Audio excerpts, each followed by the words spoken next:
आशा करती हूँ कि आप सब अच्छे होंगे। मेरा नाम है प्रीति। स्वागत है आपका मेरे channel let's learn with me पे। आज मैं आपके साथ हूँ रिलेटिव प्रोनाउंस की एक प्रैक्टिस शीट लेके। ठीक है, प्रैक्टिस सेट 16 है ये रिक्वेस्टेड वीडियो था कि मैम रिलेटिव प्रोनाउंस पे वर्कशीट बना दीजिए। ठीक है, तो वही मैं लेके आई हूँ। देखिए, पहले समझते हैं कि रिलेटिव प्रोनाउंस होते क्या हैं।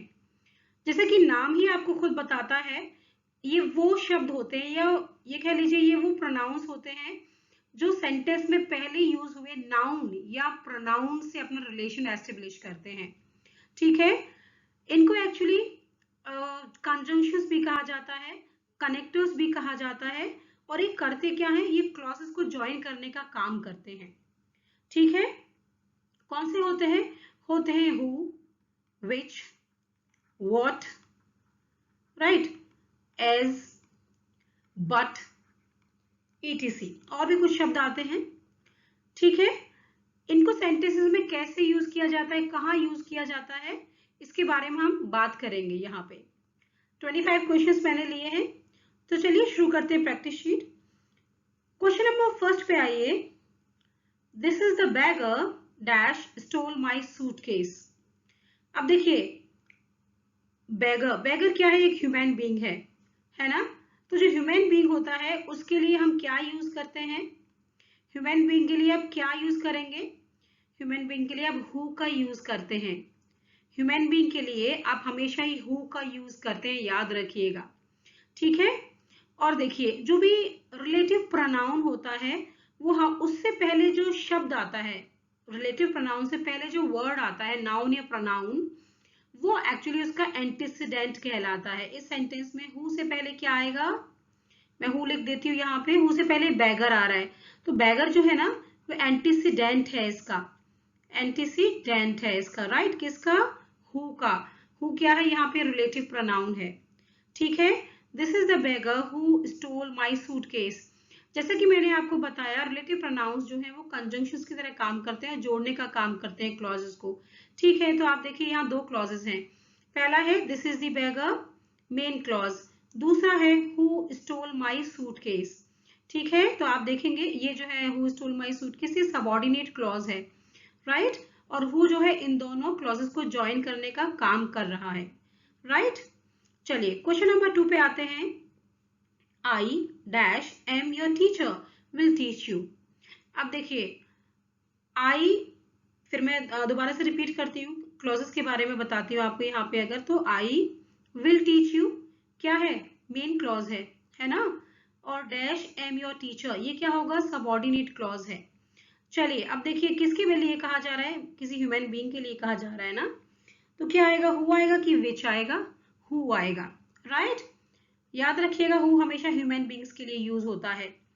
I who am your teacher will teach you. देखिए अब जो हु यूज हुआ है ना, वो हु का एंटीसीडेंट कौन है, आई इसका एंटीसीडेंट है। ठीक है, चलिए क्वेश्चन नंबर 3 पे आते हैं। This is the horse dash won the race. ठीक है, मैं बार बार आपको क्लॉजेस नहीं बताऊंगी यहाँ पे, अब आई होप यू आपको ये समझ आ गया होगा। मैं सिर्फ आपको रिलेटिव प्रोनाउंस कैसे यूज होते हैं ये बताऊंगी, ठीक है ना। चलिए अब आप यहाँ देखेंगे, this is the horse dash won the race. अब इस हॉर्स के लिए जो है यहाँ पे कोई रिलेटिव प्रोनाउन आना चाहिए। अब हॉर्स तो ह्यूमन बीइंग में नहीं आता है ना, तो क्या आएगा, विच या हु नहीं आएगा, विच आएगा। बात करते हैं कि विच कहाँ आता है। देखिए जो विच है ना, विच जो है वो नॉन ह्यूमन बींग्स के लिए आता है। किसके लिए, नॉन ह्यूमन बींग्स के लिए। इसका क्या मतलब हुआ मैडम, इसका मतलब ये हुआ कि ये मैन के लिए नहीं आता, बाकी सब के लिए आता है। सब में क्या आएगा, कोई भी ऑब्जेक्ट हो सकता है या कोई भी चीज हो सकती है, राइट, कोई एनिमल हो सकता है, ठीक है, कोई भी चीज हो सकती है, वहां पे विच का यूज होता है, लेकिन ह्यूमन बीइंग के लिए नहीं होता है। ठीक है ना। इसके अलावा एक और बात याद रखिए, जो विच होता है ना, वहां कहीं भी अगर मान लीजिए आपको चॉइस दी है, अगर आपको चॉइस दी है, तो चॉइस के केस में भी, चॉइस मेन के केस में दी है तो विच का यूज होता है, इसे याद रखिएगा। फॉर एग्जाम्पल अगर ये कहा जाए which is the best player in the Indian, which is the best player in the Indian team, और आपको ऑप्शंस दे रखे हैं 3-4, राइट, तो देखिए वहां बेस्ट प्लेयर्स का नाम लिखा होगा, है ना, तो वो तो मैन है, लेकिन आपसे सवाल पूछ रहा है विच, लगा के, ठीक है। तो याद रखिएगा विच जो होता है वो ह्यूमन बीइंग के लिए अगर चॉइस दी है कहीं पे तो विच का यूज होता है, ये याद रखिएगा, बाकी मैन के लिए यूज नहीं करते हैं। चलिए, this is the horse which won the race, ठीक है, विच वन द रेस। अब विच का एंटीसीडेंट क्या है, हॉर्स है यहाँ पे एंटीसीडेंट, ठीक है। चलिए क्वेश्चन नंबर 4 पे आते हैं। I don't believe dash you से। देखिए अगर आप जो है सेंटेंस को पढ़ेंगे आपको ये समझ में आएगा कि क्या रिलेटिव प्रोनाउन यहाँ पे आएगा। कहता है I don't believe what you से, इजंट इट, मैं विश्वास नहीं करता जो भी तुम कहते हो उस पे, तो हु तो नहीं आएगा, व्हाट आएगा। एक चीज और याद रखिएगा, जो व्हाट होता है, व्हाट, इसका कोई एंटीसीडेंट नहीं होता है इसका कोई भी एंटीसीडेंट नहीं होता है, ठीक है। मैं एक एक्सरसाइज एंटीसीडेंट के बारे में भी डालूंगी जहां हम एंटीसीडेंट फाइंड आउट करेंगे। चलिए next question number 5। He plays the game dash he likes best. He plays the game, game के लिए आएगा रिलेटिव प्रोनाउन क्या आएगा भाई, ये तो ह्यूमन बीइंग नहीं है ना, विच आएगा। He plays the game which he likes best, ठीक है। नेक्स्ट क्वेश्चन की तरफ चलते हैं। My uncle dash I loved is dad. देखिए अब सेंटेंस का कहने का मतलब है मेरे अंकल जिनको मैं बहुत प्यार करता था इज डैड, राइट। तो my uncle who I loved is dead, no, whom आएगा, क्या आएगा, हुम। अब देखिए जो हुम होता है ना, हुम, हुम जो है ऑब्जेक्टिव केस में, ऑब्जेक्ट या एज अ ऑब्जेक्ट या ऑब्जेक्टिव केस में मैन के लिए यूज होता है, सिर्फ मैन के लिए, ठीक है। हु और हुम दोनों ही मैन के लिए यूज होते हैं, हुम जो है वो ऑब्जेक्टिव केस में मैन के लिए यूज होता है। माई अंकल हुम आई लव्ड इज डैड, ठीक है। क्वेश्चन नंबर 7 पे आते हैं। They always talk dash never think. They always talk dash never think. देखिए यहाँ जो भी रिलेटिव प्रोनाउन आएगा वो दे के लिए आएगा। दे ऑलवेज टॉक कौन है, ऑब्वियस है मैन ही है, ह्यूमन बीइंग है, क्या आना चाहिए, who, isn't it? They always talk, who never think. Who is the correct answer? Question number 8 पे आइए। They dash touch pitch will be defiled, ठीक है, क्या आना चाहिए, दे दैट या दे whom touch pitch will not be defiled. Obvious है कि यहाँ पे whom तो नहीं आएगा, दैट बचा है, दैट आ जाएगा, ठीक है। They that touch pitch will be defiled, that कहाँ कहाँ आता है, मैं भी आपको आगे एक और क्वेश्चन आने दीजिए, मैं ठीक से बताती हूँ आपको, आगे आपको एक्सप्लेन करती हूँ दैट कहाँ आता है। क्वेश्चन नंबर 9 पे आइए। I gave it to the man dash I saw there. I gave it to the man I saw there, क्या आएगा, हु आएगा कि हुम आएगा, बताइए क्या आ सकता है। I gave it to the man whom I saw there, isn't it? Yes, I gave it to the man whom I saw there. ठीक है, मैंने ये उस आदमी को दे दिया था जिसको मैंने वहां देखा था, right. I gave it to the man whom I saw there. Whom. Question number 10 पे आते हैं। He is a man dash you can trust. He is a man who you can trust. Man के लिए antecedent आ रहा है, क्या आएगा, who. He is a man, वो ऐसा आदमी है जिस पे तुम भरोसा कर सकते हो, राइट। क्वेश्चन नंबर 11 पे आते हैं। The answer dash she gave is wrong. Answer है, क्या है, आंसर है, कोई मैन तो है नहीं जो हुआ आएगा, क्या आएगा, विच आएगा। आंसर होगा द आंसर, मतलब करेक्ट क्या हो जाएगा, the answer which she gave is wrong, ठीक है। नेक्स्ट क्वेश्चन 12 पे आइए। They never fail dash die in a great cause. They never fail who die in a great cause. Isn't it? दे के लिए आएगा, है ना, दे के लिए यहाँ पे रिलेटिव प्रोनाउन आएगा। दे इसका एंटीसीडेंट है who. Who इसका करेक्ट आंसर होना चाहिए, राइट। क्वेश्चन नंबर 13 है। The children dash were there were frightened. अब देखिए चिल्ड्रन है, ह्यूमन बीइंग ही है, क्या यूज होगा, who यूज होगा इनके लिए। The children who were there were frightened. I hope यहाँ तक आपको कोई प्रॉब्लम नहीं हुई है, यहाँ तक समझ आ रहा है। चलिए अब क्वेश्चन नंबर 14 पे आइए। देखिए अब देखिए question, it is only donkeys dash ब्रे। अब देखिए कुछ बातें याद रखिएगा, दैट के बारे में जानते हैं। यहाँ पे दैट आएगा, क्यों आएगा, क्यों आएगा? जो देखिए जो दैट होता है ना, वो कब आता है? वो आता है इस सिचुएशन में कि एक आपको ह्यूमन बीइंग दिया है प्लस दूसरा नॉन ह्यूमन बीइंग दिया है। ओके, नॉन ह्यूमन,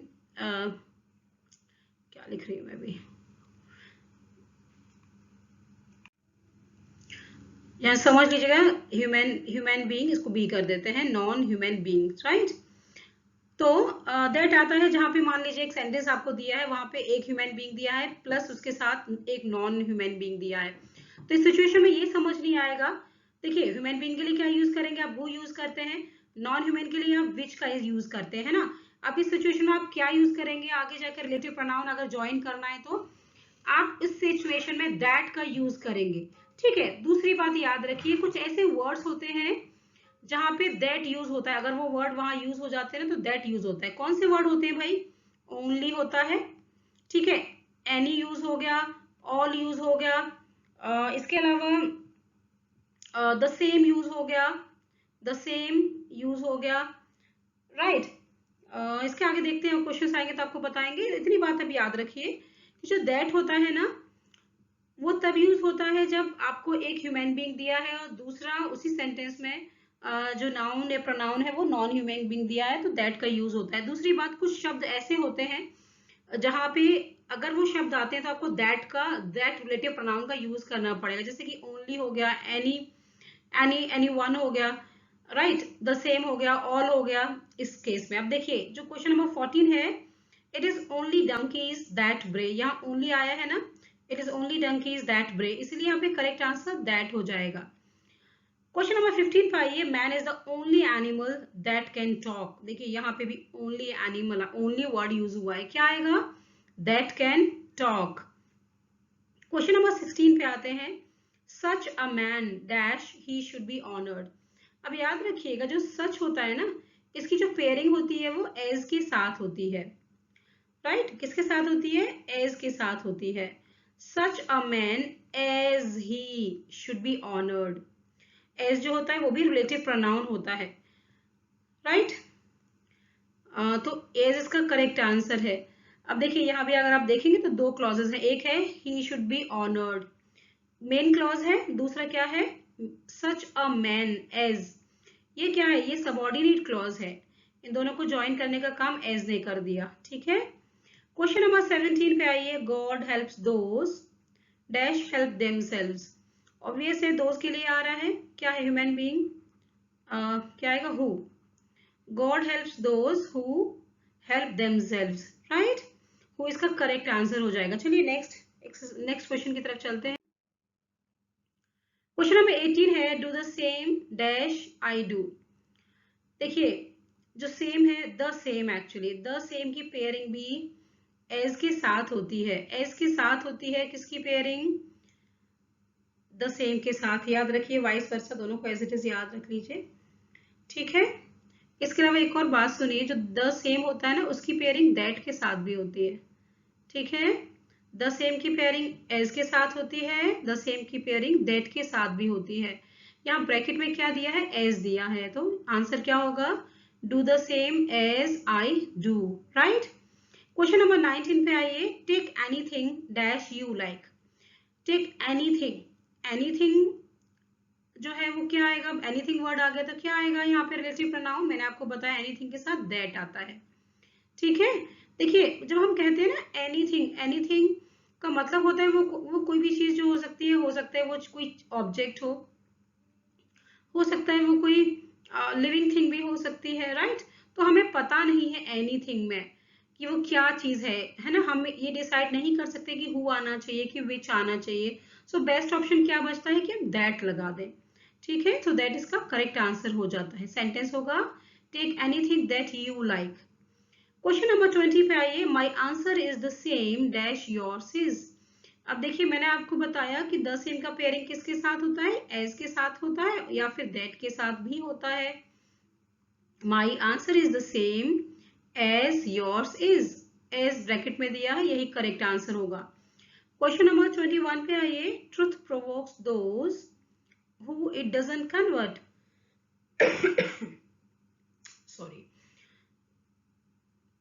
देखिए ट्रुथ प्रोवोक्स दोज, यहाँ ऑब्जेक्टिव केस आएगा, ये अपना ऑब्जेक्टिव केस लेगा, right. It doesn't convert, whom आएगा, whom ऑब्जेक्टिव केस होता है ना। Truth provokes those whom it doesn't convert, ठीक है। क्वेश्चन नंबर 22 पे आते हैं। Only he dash bears the burden knows its weight। क्या आना चाहिए? मैंने जो रूल बताया उसके अकॉर्डिंगली, मैंने आपको रूल बताया, ओनली के साथ क्या आता है? दैट आता है, ठीक है। Only he that bears the burden knows its weight, that यहाँ करेक्ट आंसर हो जाता है। क्वेश्चन नंबर 23 पे आइए। When you speak to him, remember to dash you are speaking। जैसे आप सेंटेंस पढ़ेंगे आपको ये समझ में तो अच्छे से आ जाएगा कि ये whom आएगा कि who आएगा। देखिए टू क्या है? टू प्रीपोजिशन है, टू प्रीपोजिशन है तो अपना क्या लेगा? ऑब्जेक्टिव केस लेगा, है ना। ऑब्जेक्टिव केस क्या है? whom ऑब्जेक्टिव केस होता है, whom ह्यूमन बींग्स के लिए ऑब्जेक्टिव केस में यूज होता है, ठीक है। और जो who होता है वो सब्जेक्टिव केस में यूज होता है, ठीक है। मैंने आपको बताया था, आपने अगर आप कंटिन्यूसली फॉलो कर रहे हैं प्रोनाउंस की वर्कशीट्स तो आपको पता होगा कि प्रीपोजिशन के बाद प्रीपोजिशन अपना ऑब्जेक्ट लेती है, सिमिलरली जो वर्ब है वो अपना क्या लेती है? वो अपना ऑब्जेक्ट लेती है, ठीक है। ये चीज मैंने बताई थी, याद करके रखिए, बहुत सारे कॉन्सेप्ट्स में यूज होता है। चलिए नेक्स्ट क्वेश्चन की तरफ चलते हैं। तो यहाँ करेक्ट आंसर यहाँ पे क्या है? whom हो जाता है। सेंटेंस हो जाएगा when you speak to him, remember to whom you are speaking, right? चलिए नेक्स्ट क्वेश्चन पे, क्वेश्चन नंबर 24 पे आते हैं। he is not such a clever boy dash you are। क्या आना चाहिए आंसर? देखिए क्या है? सच आया है, सच। सच का पेयरिंग किसके साथ होता है? एज के साथ सच का पेयरिंग होता है। he is not such a clever boy as you are। यहाँ पे क्या हो रहा है? जो एज, यहाँ पे एज जो है ना वो कंपैरिजन का काम कर रहा है, ठीक है। वो इतना चालाक लड़का नहीं है जितने कि तुम हो, तुम चालाक हो, राइट। सो कंपैरिजन हो रहा है यहाँ दोनों का, तो एज जो है वो कंपैरिजन के काम भी आता है। क्वेश्चन नंबर 25 पे आइए। He is one of the greatest leaders dash have ever lived. अब देखिए एक और बात याद रखिएगा, आप देखेंगे सेंटेंस में क्या है, कौन सी डिग्री आई है? Superlative, one of the greatest leaders. Superlative, superlative जब यूज होता है ना, सुपरलेटिव केस में भी आप दैट रिलेटिव प्रोनाउन का यूज करते हैं, याद रखिएगा। दैट इसका करेक्ट आंसर हो जाएगा। सेंटेंस हो जाएगा he is one of the greatest leaders that have ever lived, ठीक है। इसके साथ ही प्रैक्टिस शीट यहाँ खत्म हो जाती है। प्लीज लाइक शेयर सब्सक्राइब जरूर करिए, सपोर्ट करिए थोड़ा सा चैनल को। चलिए अगर आपको, आपके लिए वर्कशीट थोड़ी सी भी यूजफुल रही तो प्लीज एक कमेंट जरूर ड्रॉप करें और लाइक जरूर करें चैनल को। चलिए thank you very much, have a good day, bye.